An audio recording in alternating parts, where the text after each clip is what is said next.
Hello everyone, welcome to Biosomes. आज हम बात करेंगे ओरल कॉन्ट्रासेप्टिव मेथड के बारे में।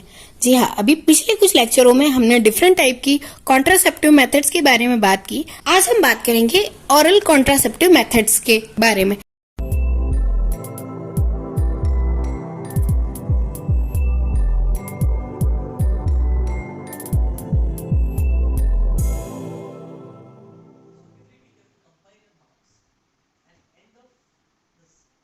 जी हाँ, ओरल कॉन्ट्रासेप्टिव मेथड्स में मेनली यूज होती है पिल्स और ये फीमेल के थ्रू ही यूज होती है। इसका मेनली जो काम होता है वो प्रोजेस्टेरोन और एस्ट्रोजन हार्मोन पर डिपेंड करता है। ये मेडिसिन डिफरेंट टाइप की होती है, यानी कि अर्ली ओव्यूलेशन के लिए भी होती है और डिले ओव्यूलेशन के लिए भी होती है।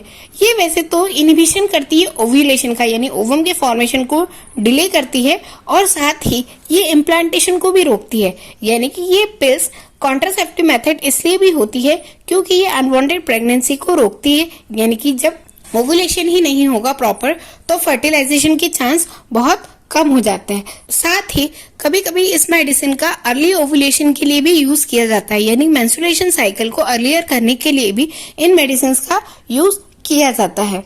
ये सिंथेटिक एस्ट्रोजन और प्रोजेस्टेरोन से बनी होती है जो कि फीमेल बॉडी में ओव्यूलेशन को इनहिबिट करती है। इसका एक साइक्लिक पीरियड होता है, यानी कि कुछ डेज के डिफरेंस में इसे लेना होता है और इसका पूरा एक साइक्लिक टाइम टेबल होता है जब इन्हें लेना होता है। यानी कि मेंस्ट्रुएशन साइकिल के 5th डे से लगाकर 25th डे तक लेना होता है, देन इसे 7 डेज का गैप देना होता है। ऐसे ही कुछ रूल एंड रेगुलेशन इस टेबलेट को लेने के होते हैं और ये टेबलेट भी हमेशा डॉक्टर के प्रिस्क्रिप्शन पे ही ली जानी चाहिए क्योंकि इसके साइड इफेक्ट्स भी हो सकते हैं। पिल्स का यूज मेंस्ट्रुएशन को लाने के लिए भी किया जाता है, यानी कि अनवांटेड प्रेगनेंसी को अवॉइड करने के लिए भी किया जाता है। ये फर्टिलाइजेशन से रोक देता है जिसकी वजह से पीरियड्स यानी मेंस्ट्रुएशन साइकिल प्रॉपर टाइम पर आता है और इससे प्रेगनेंसी रुक जाती है। पर इस मेथड से भी केवल प्रेगनेंसी ही प्रिवेंट होती है, इससे सेक्सुअल ट्रांसमिट डिसीज प्रिवेंट नहीं होती।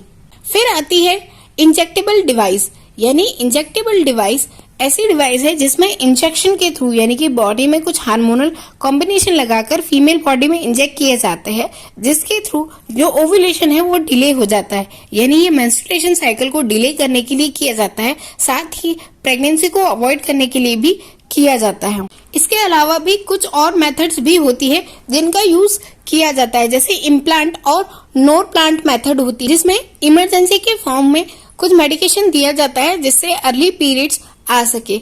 इन्हें इमरजेंसी कॉन्ट्रासेप्टिव मेथड भी कहा जाता है। आई होप कि लेक्चर आपको समझ आया होगा, आपके लिए इंटरेस्टिंग रहा होगा। तो प्लीज वीडियो को लाइक कीजिए, शेयर कीजिए एंड सब्सक्राइब कीजिए। Thanks for watching.